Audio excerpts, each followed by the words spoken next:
कोविड-19 के प्रसार का मुकाबला करने के लिए प्रधानमंत्री नरेंद्र मोदी द्वारा घोषित राष्ट्रव्यापी लॉकडाउन के बीच फूल पौधों की बिक्री बिल्कुल बंद हो गई है और नर्सरी के श्रमिक के पास अपने परिवार का पेट भरने के लिए पैसे नहीं बचे हैं। पूर्वी दिल्ली में यमुना खादर में लगभग 1500 कर्मचारी रहते हैं जो फूलों की खेती में शामिल हैं। इनमें से अधिकांश उत्तर प्रदेश के प्रतापगढ़ के निवासी हैं और पिछले 1.5 दशक से दिल्ली में रह रहे हैं। यमुना के मैदानों में अधिकांश लोगों के लिए फूलों के पौधों की देखभाल करना इनका रोजमर्रा का काम है।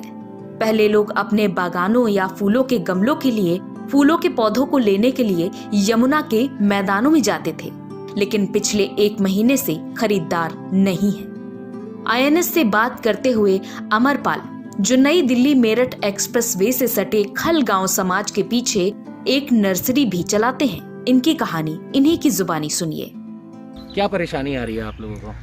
परेशानी ये है कि हम लोग जंगल में रहते हैं। ये 1400-1500 आदमी हैं, सब लोग अपनी अपनी झुग्गी में रहते हैं। तो यहाँ ये कोई काम धंधा करता है, कुछ नर्सरी कर रहे हैं, थोड़े बहुत पेड़ पौधे का काम कर रहे हैं। पहले बाढ़ आई थी, उसमें सारा धंधा चौपट हो गया। फिर ये तोड़ फोड़ होगी DDA की, उसमें सारा धंधा चौपट हो गया। सब मजदूर वैसे की वैसी हो गए। फिर अब ये लॉकडाउन हो गया। अमरपाल उत्तर प्रदेश के बदायूं के निवासी हैं। उनकी 70 साल की मां आज बिस्तर पर हैं और उनका भी भरण पोषण करना मुश्किल हो रहा है। कहीं धंधे पानी कोई जुगाड़ नहीं, यहीं पे 2-4 पौधे इधर से उधर करते हैं, उसमें गुजारा कर रहे हैं, वो भी है बंद। गवर्नमेंट की तरफ से कोई मिलता नहीं। मीडिया वाले भी कई लोग यहाँ आए, उस दिन आए थे 6 जने, तो उन्होंने भी ले गए लिख के, मगर कोई आज तक सुनवाई नहीं हुई। अब आप लोग क्या चाहते हैं सरकार से? अब ये चाहते हैं कि या तो धंधा पानी चले या कुछ ना कुछ, तो जीने भर का तो गवर्नमेंट से कोई सरकार से हमें लाभ मिले। अब यहाँ किसी से कहते हैं तो अब लोगों के घर में कि 1-1, 2-2 बार, 3-3 बार, 4-4 बार सब कुछ आ गया खाने पीने को। और यहाँ किसी को ये नहीं पूछा कि आप लोग यहाँ भूखे हो, प्यासे हो, क्या बात है, क्या परेशानी है। इलेक्शन के टाइम पे सब आ जाते हैं कि वोट दे दो, हमें जिता दो, हमें मंत्री बना दो। अनारा देवी, जो उसी क्षेत्र की रहने वाली हैं और प्रतापगढ़ की रहने वाली हैं, उन्होंने कहा कि लॉकडाउन के घोषणा के बाद हमारे पास कोई आय नहीं है और कोई खरीदार भी नहीं है। आप लोग यहाँ पे नर्सरी चलाते थे, तो जब से लॉकडाउन हुआ है तब से स्थिति क्या है यहाँ पे? लॉकडाउन की वजह से पूरी बिक्री बंद है, कोई ग्राहक नहीं आ रहे हैं। हाँ, अब वही है हम लोग का कि यहाँ पे खर्चा चलाना मुश्किल हो रहा है। अच्छा, हाँ, तो सरकार की तरफ से कोई मदद आ रही है आप लोगों को? कोई मदद नहीं मिल रही है। जो आते हैं बांटने वाले, आप सरकार की तरफ से आते हैं कि कोई से आम आदमी आते हैं, रोड पे बांट के चले जाते हैं। जिसके पास बच्चे हैं अपना ले लेते हैं, हम लोग पता ही नहीं चल पाता।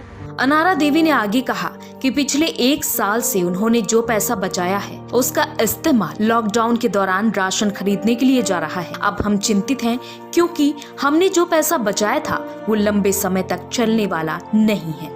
तो फिर घर में छोटे छोटे बच्चे भी हैं, तो फिर वो कैसे खा रहे हैं बच्चे? वैसे खा रहे हैं सर, क्या होता है, जो रखा हुआ है 2-4 पैसे रखे हैं अपना, वही बच्चों को खिला रहे हैं। घर जाना भी तो मुश्किल हो रहा है कि घर चले जाएं, अब वो भी तो नहीं जा सकते हैं। बहरहाल दिल्ली सरकार ने राष्ट्रीय राजधानी में 1 करोड़ से ज्यादा परिवारों को भोजन और राशन प्रदान करने की घोषणा की है। 7 अप्रैल को दिल्ली सरकार ने सार्वजनिक वितरण प्रणाली द्वारा कवर नहीं किए गए लोगों के लिए मुफ्त अनाज प्राप्त करने में मदद करने के लिए वेबसाइट ration.jantasamvad.org लॉन्च की। लेकिन नर्सरी में काम करने वाले रामबरन अनाज और खाने पीने की व्यवस्था पर क्या कुछ कह रहे हैं, आप खुद सुनिए। क्या परेशानी आ रही है आप लोगों को? हम लोग को परेशानी है, ना धंधा चल रहा है ना पानी चल रहा है, बिक्री उक्री है नहीं, और जो पैसे भी थे वो भी ख़त्म हो गए हैं। अब सरकार से हमको यही चाहिए कि कुछ खाने पीने को मिल जाए तो अच्छी बात है, नहीं तो घर जाने दें। फिर हम लोग को घर जाने दें, या तो कहीं व्यवस्था हमारा लोग का कुछ है नहीं, और क्या कर सकता हूँ। ना रहने की ना खाने की, पानी तक तो मिल ही नहीं रहा, तो क्या करें, रास्ता जाने नहीं दे रहे हैं कहीं इधर उधर। सरकार की तरफ से कोई राशन वगैरह की मदद अभी कुछ नहीं मिला है, सरकार की तरफ से कुछ भी राशन नहीं मिला है। अब ये हो रहा है कि राशन मिलेगा, अब इंतजार कर रहे हैं कब मिलता है, देखेंगे कब मिलेगा। इन नर्सरी श्रमिकों का दर्द जिस कदर झलक रहा है, उम्मीद है कि सरकार तक इनकी ये आवाज जरूर पहुंचे और इनको जल्द से जल्द मदद मिल सके, ताकि ये श्रमिक इस संकट की घड़ी में रोटी को और ज्यादा दिन तक ना तरसे। INS के लिए आनंद सिंह की रिपोर्ट।